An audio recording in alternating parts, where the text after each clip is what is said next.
guys, welcome back to DS Dev Android.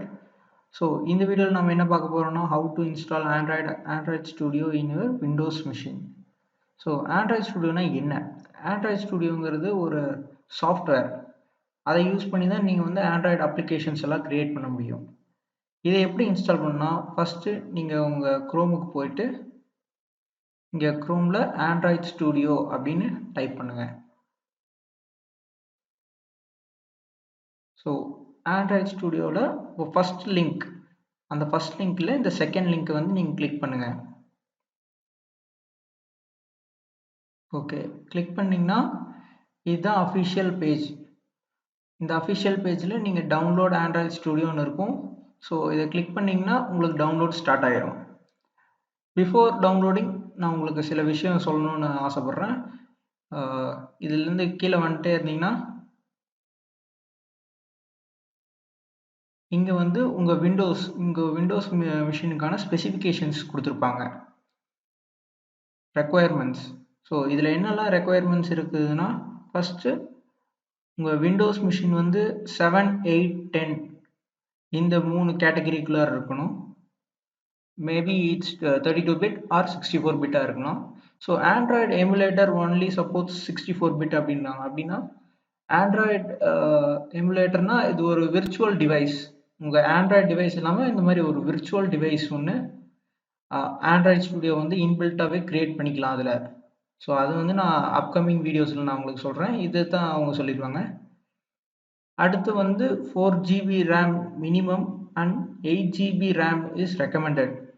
So இதை எப்படி உங்களோட மிஷினில் பார்க்கணும் அப்படின்னு நினச்சிங்கன்னா, ஃபஸ்ட்டு சர்ச்சுக்கு போயிட்டு ரன்னு டைப் பண்ணுங்கள்.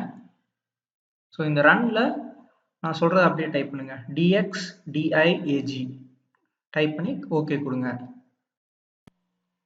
ஸோ இங்கே பார்த்தீங்கன்னா என்னோடய ஸ்பெசிஃபிகேஷன்ஸ் எல்லாம் போட்டிருக்குது. ஃபஸ்ட்டு ஸ்பெசிஃபிகேஷன்ஸ் பார்த்தீங்கன்னா Windows 7, 8, 10. I am currently running Windows 10 Pro 64 bit. Okay, அப்போ ஃபஸ்ட் ஒன் ஓகே. அடுத்து பார்த்தீங்கன்னா 4 GB RAM minimum, 8 GB RAM recommended. இங்கே வந்து என்னோட மெமரியில் பார்த்தீங்கன்னா உங்களுக்கு 8 GB ரேம் இருக்கும். ஸோ அதுதான் உங்களோட ரேம்.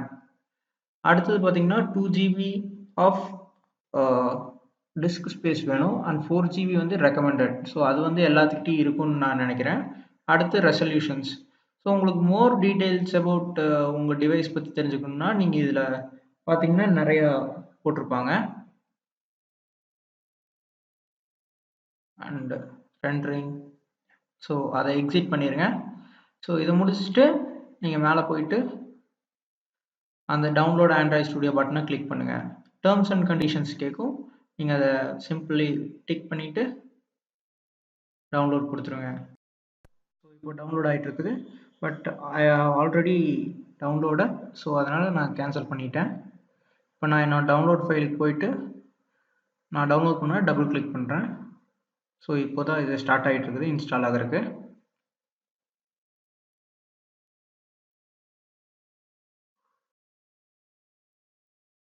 ஸோ இங்கே பார்த்தீங்கன்னா அன்இன்ஸ்டால் தி ஓல்டர் வெர்ஷன் கேட்குது. ஸோ நான் ஆல்ரெடி இன்ஸ்டால் பண்ணியிருக்கனால இது அன்இன்ஸ்டால்னு கேட்குது. பட் உங்களுக்கு வந்து இப்படி கேட்காது, இன்ஸ்டால் அப்படின்னு தான் கேட்கும்.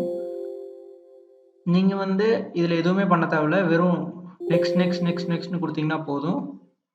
பட் இன்டர்நெட் கனெக்ஷன் வந்து கண்டிப்பாக தேவைப்படும் இதுக்கு. ஸோ இது முடிச்சதுக்கப்புறம் இப்போது ஆண்ட்ராய்டு வந்து நான் இப்போ ஓப்பன் பண்ணுறேன் ஆண்ட்ராய்டு ஸ்டூடியோவை.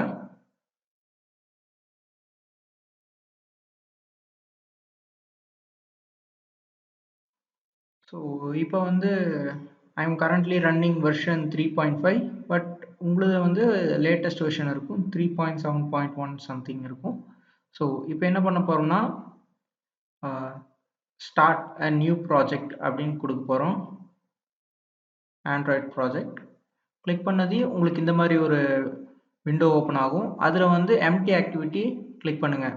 ஸோ நான் இதுதான் சொல்லணும்னு நினச்சேன். நீங்கள் வந்து ஆண்ட்ராய்டுனா ஆண்ட்ராய்டுக்கு மட்டும் க்ரியேட் பண்ணணுன்ட்டு இல்லை, மற்ற பிளாட்ஃபார்முக்கும் க்ரியேட் பண்ணிக்கலாம். அதாவது smart watch, TV, Android Auto, Android Things, IoT. Android திங்ஸ்னால் ஐஓடி. ஸோ இந்த மாதிரி மல்டி பிளாட்ஃபார்முக்கும் நீங்கள் ஒரே அப்ளிகேஷன்ஸ் க்ரியேட் பண்ணி அதை இம்ப்ளிமெண்ட் பண்ணிக்கலாம். ஸோ எம்டி ஆக்டிவிட்டி கிளிக் பண்ணி நெக்ஸ்ட் கொடுங்க. நெக்ஸ்ட் கொடுத்தீங்கன்னா இங்கே ஃபஸ்ட்டு வந்து உங்கள் ப்ராஜெக்ட் நேம் கேட்கும். நான் வந்து ஹலோ வேர்ல்டுன்னு என்னோட ப்ராஜெக்ட் நேம் வைக்க போகிறேன். Hello world. ஓகே. நெக்ஸ்ட் வந்து பார்த்தீங்கன்னா உங்கள் பேக்கேஜ் நேம். பேக்கேஜ் நேம் அப்படிங்கிறது உங்களோட கம்பெனி நேமாக இருக்கலாம், இல்லை எது வேணாலும் இருக்கலாம். ஸோ நான் வந்து சும்மா டிஃபால்ட்டாக dsdev.hello world அப்படின்னு வச்சுருக்கேன். நெக்ஸ்ட் வந்து பார்த்தீங்கன்னா உங்களோட ஃபைல் பாத் நீங்களாக செட் பண்ணாலும் ஓகே தான், இல்லை டிஃபால்ட்டாக இருந்தாலும் ஓகே தான். அண்ட் லாங்குவேஜ் வந்து நம்ம செட் பண்ணோம் ஜாவா, கோட்லைன் இல்லை ஜாவா. அதுக்கப்புறம் இது பார்த்தீங்கன்னா மினிமம் எஸ்டிகே, அதாவது உங்களுக்கு வந்து எந்த வெர்ஷன்லேருந்து உங்களோட ஆண்ட்ராய்டு டிவைஸுக்கு சப்போர்ட் ஆகணும் நீங்கள் க்ரியேட் பண்ணுற அப்ளிகேஷன்ஸ் அப்படின்னு சொல்லிட்டு நீங்கள் செலக்ட் பண்ணுங்கள். நாம் இப்போ டிஃபால்ட்டாக கிட்கேட் வச்சு ஃபினிஷ் நாம் இப்போ கிளிக் பண்ணுறோம்.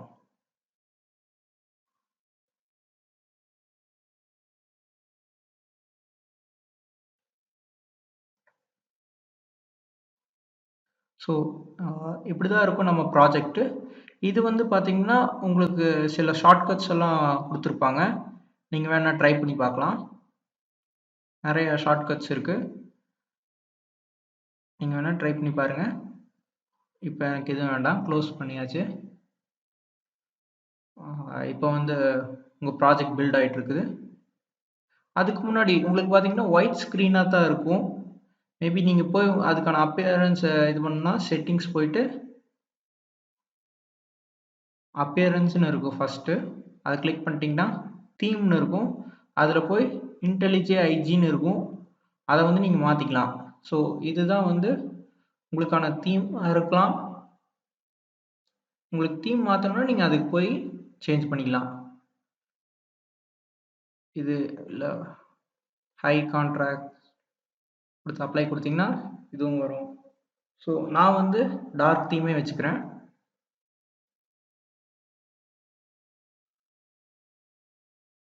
ஓகே கொடுத்துட்டிங்கன்னா வா.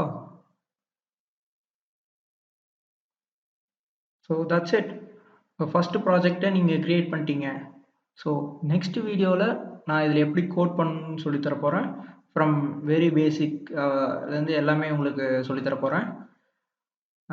அண்டு உங்களுக்கு இதில் ஏதாச்சும் டிஃபிகல்ட்டிஸ் இருந்துச்சுனாலோ இல்லை எனி எரர் வந்துச்சுனாலோ எனக்கு கமெண்ட்டில் சொல்லுங்கள். நான் அது வந்து உங்களுக்கு அதுக்கான சொல்யூஷன்ஸ் நான் தரேன். ஸோ தேங்க்ஸ் ஃபார் வாட்சிங் and see you next time. Until then, enjoy coding.